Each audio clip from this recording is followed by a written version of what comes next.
Birinchi katta tajriba, agar pul to'plasangiz har qanday vaziyat bo'ladi. Oldingizga shunaqa qarindoshingiz keladi, boshqasi keladi. Qanaqa qilib bo'lmasin pulingizni olib ketadi. Siz qiynalib pul to'playsiz, qanaqa qilib bo'lsa ham yig'lab bo'ladimi, boshqa bo'ladimi, boshqa muammolar, ko'nglingiz achibmi, mayli qandoshingiz bo'ladi, qanaqa qilib bo'lsa ham olib ketadi, qoldirmaydi pulingizni. Ya'ni o'zbekimizadek haligi ko'nglimiz ochiq. Ikkinchisi, mana ko'p gapirishadi bizada.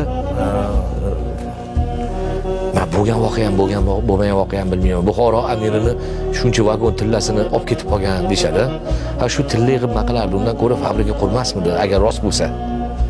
Fabrikalar qurganda o'sha vaqtda qurol yarog' fabrikalari va paxta fabrikalari va tekstil fabrikalari qurganda yoki bir temir yo'llarini qurganda shuncha tilla kerakmidi degan nima bor. Shuning uchun umuman boylikni bu ikkita nimada Otabek aka, endi bilmayman, bo'lgan narsa voqea ham bo'lmagan voqea ham bilmayman. Yig'ib yotgandan foydasi yo'q. Ya'ni baribir yaxshilikka xarajat bo'lmaydi. Shuning uchun men yomon ko'raman bu narsa, yaxshilikka xizmat qilmaydi yig'ilgan pul. Hech qachon. Men yostiq osti puli hech qachon yaxshilikka xizmat qilganini ko'rmaganman. Juda kamdan kam.